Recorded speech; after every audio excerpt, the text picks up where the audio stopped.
2030 हमें भविष्य में होने वाले चेंजेस के बारे में अपने प्रेडिक्शन बताती है, जो 2030 के आते आते हम एक्सपेक्ट कर सकते हैं। इस बुक में सोशियोलॉजिकल, डेमोग्राफिक और टेक्निकल ट्रेंड्स के आधार पर हमें 2030 तक की दुनिया की एक प्रोजेक्ट्री बताई गई है। फ्यूचर में क्या हो सकता है, अगर हमें उसका आइडिया मिल जाए तो काफी हद तक हम खुद को तैयार कर सकते हैं। अगर साल 2019 में हमें कोई यह बता देता, साल 2020 से 21 में इतनी बड़ी पैंडेमिक आने वाली है जिसमें लाखों लोग मारे जाएंगे, लाखों लोगों की जॉब्स चली जाएगी, सबको अपने घर वापस आना पड़ेगा या फिर वर्क फ्रॉम होम करना पड़ेगा, तो हम काफी हद तक खुद को प्रिपेयर कर लेते, शेयर मार्केट में भी सेफली इन्वेस्ट करते। ठीक ऐसा ही आइडिया हमें बुक के ऑथर मॉरो एफ गिलन देते हैं। आजकल बहुत सारे बिलियनियर जैसे एलोन मस्क व बिल गेट्स क्रिप्टोकरेंसी में इन्वेस्ट कर रहे हैं, जिससे यह प्रेडिक्टेबल हो रहा है कि क्रिप्टोकरेंसी नया फ्यूचर हो सकती है। कभी कभी हम क्राउड बिहेवियर से प्रभावित होकर गलत फैसले लेते हैं, फिर हम नुकसान झेलते हैं। इसलिए आप क्रिप्टोकरेंसी में पैसा लगाएं तो खुद का एक स्टेबल प्लान बनाकर, न कि यह सोचकर कि एलोन मस्क ने इन्वेस्ट किया है तो मैं भी कर लेता हूं। कोविड-19 जैसी पैंडेमिक का अनुमान लगाना तो इम्पॉसिबल था, लेकिन ऐसी बहुत सी चीजें हैं जो आज के ट्रेंड को नजर में रखकर 2030 में क्या होने वाला है, इसका प्रेडिक्शन लगाया जा सकता है। इसी का आइडिया हमें राइटर देते हैं। इन आइडियाज में ड्रास्टिक डेमोग्राफिक चेंजेस के बारे में बात की गई है, जो है low birth rates, increased middle class, increase female wealth, climate change की वजह से कैसे सिटी लाइफ से प्रभावित होगी, टेक्नोलॉजी और शेयर मार्केट तब तक कहां पहुंच जाएगी। इन सब का लेखा जोखा आपको मिलने वाला है। इस बुक में 3 सबसे महत्वपूर्ण बातों के बारे में बताया गया है। क्रिप्टोकरेंसी की पॉपुलैरिटी बढ़ती जाएगी, बहुत सारे लोग इसमें इन्वेस्ट करते रहेंगे। हो सकता है कि 2030 के आते आते क्रिप्टोकरेंसी का फुल पोटेंशियल देखने को मिले। यह 2030 तक रेगुलर मनी के बराबर पॉपुलर हो जाएगी, जैसे जैसे टेक्नोलॉजी में बदलाव हो रहा है। हमारा पैसा भी चेंज हो रहा है, पैसे के बारे में लोगों की मेंटालिटी भी चेंज हो रही है। लोग एब्स्ट्रैक्ट फॉर्म ऑफ मनी के साथ पहले से ज्यादा कंफर्टेबल होते जा रहे हैं। मनी के इस एब्स्ट्रैक्ट फॉर्म का सबसे बड़ा दावेदार क्रिप्टोकरेंसी ही है, जिसमें बहुत ज्यादा पोटेंशियल है। इस समय एवरेज पर्सन बिटकॉइन में पैसा लगाने से थोड़ा बहुत कतरा जरूर रहा है, लेकिन ऑथर मानना है कि 2030 में क्रिप्टोकरेंसी मेनस्ट्रीम हो जाएगी। इसका फुल यूज एक आम आदमी में भी देखने को मिल जाएगा। क्रिप्टोकरेंसी जैसे कि बिटकॉइन और एथेरियम एक पीयर टू पीयर सिस्टम पर काम करती है। यह किसी गवर्नमेंट या बैंक के साथ एसोसिएटेड नहीं होती है, जैसे कि नॉर्मल करेंसी रहती है। सारे ट्रांजैक्शन पब्लिकली होते हैं, ये ऑनलाइन किए जाते हैं। यह एक पब्लिक रिकॉर्ड्स में दिखा जाते हैं, जिसे ब्लॉकचेन कहते हैं। ब्लॉकचेन बहुत सारे ब्लॉक से मिलकर बनती है। एक ब्लॉक कुछ नहीं, बस एक रिकॉर्डेड ट्रांजैक्शन होता है। किसी भी ब्लॉकचेन के कोड के साथ हम कोई भी छेड़छाड़ नहीं कर सकते, क्योंकि ऐसा करते ही तुरंत पता लग जाएगा। यही ब्लॉकचेन टेक्नोलॉजी की खास बात है, जो क्रिप्टोकरेंसी को one of the most secure forms of currency बनाती है। सारे ट्रांजैक्शन एन्क्रिप्टेड होने, इतने सिक्योर और सॉलिड होने के बाद भी लोग अभी तक क्रिप्टोकरेंसी पर भरोसा नहीं कर पाए हैं। इसका एकमात्र रीजन है, इसकी वैल्यू आए दिन तेजी के साथ फ्लक्चुएट करती रहती है। इसका अनुमान लगाना बहुत मुश्किल हो जाता है कि अगले दिन क्या होने वाला है।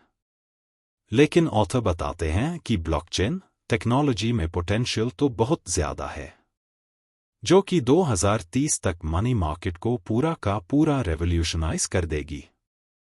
पैसों के लेन देन और ट्रांजैक्शन के लिए किसी भी मिडलमैन की जरूरत नहीं होगी। यह पैसा किसी बैंक या गवर्नमेंट के कंट्रोल में नहीं होगा, क्योंकि blockchain peer to peer system पर काम करती है। यह चीज हमारी स्पेंडिंग की आदत को और भी ज्यादा प्रैक्टिकल बना देगी। इस बुक में ऑथर ने लिखा है, 2030 तक लोग धीरे धीरे क्रिप्टोकरेंसी को अपना लेंगे। इसका इस्तेमाल बहुत ही आम हो जाएगा। 2030 तक आते आते महिलाओं के पास दुनिया की आधी वेल्थ होगी। दुनिया की सारी वेल्थ का 50% यानी कि आधा हिस्सा सिर्फ महिलाओं के पास होगा। ऑथर ने अनुमान लगाया है कि इतिहास में पहली बार महिलाएं इतना आगे निकल जाएगी। 2030 में उनके पास पूरी दुनिया की आधी वेल्थ यानी कि संपत्ति होगी। यह चेंज हम आज की दुनिया में भी देख सकते हैं। लेकिन अभी भी महिलाएं वेल्थ की दुनिया में बहुत चैलेंजेस फेस करती हैं, क्योंकि बहुत सारी महिलाएं अपने बच्चों और फैमिली मेंबर्स के लिए प्राइमरी केयरगिवर्स हैं। इस कारण जॉब्स में या बिजनेस में रहते हुए भी ब्रेक लेना पड़ता है, जिससे वह अपने मेल काउंटरपार्ट की तुलना में ज्यादा आगे नहीं बढ़ पाती। लेकिन फ्यूचर में हमको लो बर्थ रेट और एजिंग पॉपुलेशन के कॉम्बिनेशन से यह देखने को मिलेगा। फीमेल हिस्ट्री में पहली बार अपने मेल काउंटरपार्ट से काफी आगे निकल रही है। 2030 तक वर्क फ्रॉम होम के कॉन्सेप्ट में भी काफी ज्यादा पॉपुलैरिटी देखने को मिलेगी। फीमेल्स इसका सबसे ज्यादा फायदा उठा पाएंगी, क्योंकि वो ऑफिस के साथ साथ अपने बच्चों और परिवार का ध्यान भी रख पाएंगी। रिसेंटली एक ऑनलाइन पोल हुआ था, जिसमें यह देखने को मिला कि लोग महिलाओं के पास वेल्थ और पावर होने के इस चेंज को पॉजिटिवली एक्सेप्ट कर रहे हैं। वहीं लीडरशिप के रोल में महिलाओं की संख्या तेजी से बढ़ रही है, जो कि फीमेल्स के लिए और साथ ही दुनिया के लिए एक बहुत ही अच्छा साइन है।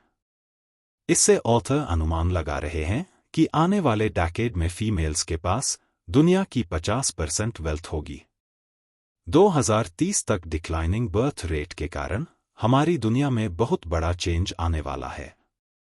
बर्थ रेट बहुत तेजी से नीचे गिर रही है, जिसके कारण पूरी दुनिया बदलने वाली है। आज से 50 साल पहले लोग ओवर पॉपुलेशन को लेकर काफी परेशान थे। ऑथर यहां पर मुख्य रूप से यूएस और यूरोपियन कंट्रीज का उदाहरण दे रहे हैं। हम तो अभी भी ओवर पॉपुलेशन के कारण परेशान हैं।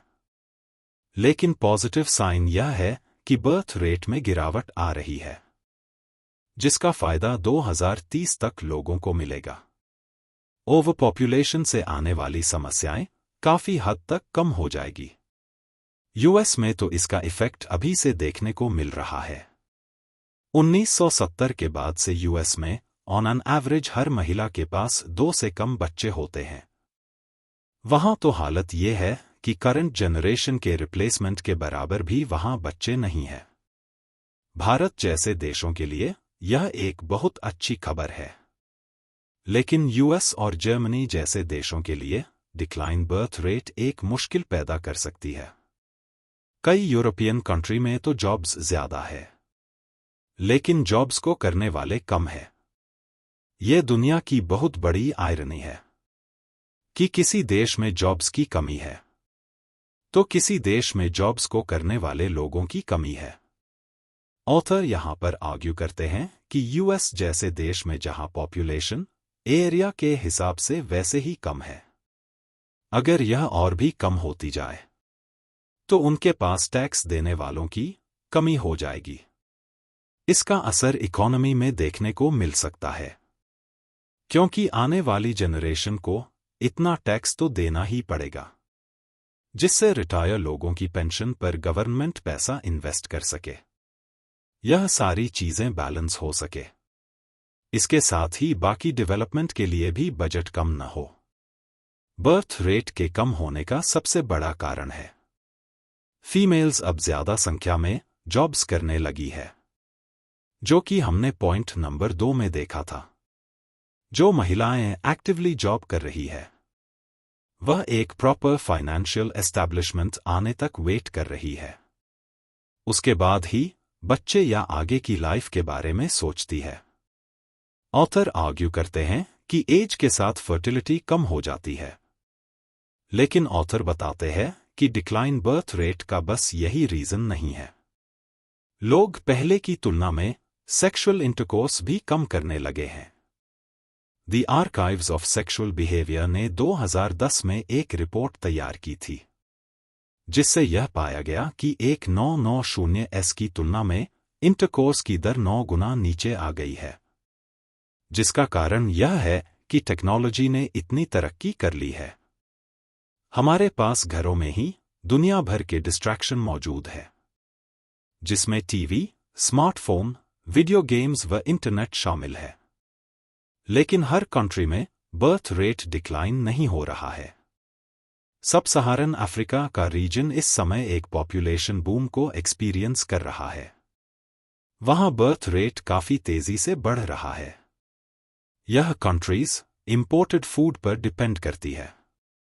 बढ़ती पॉपुलेशन के कारण वहां ज्यादा से ज्यादा फूड की जरूरत पड़ेगी।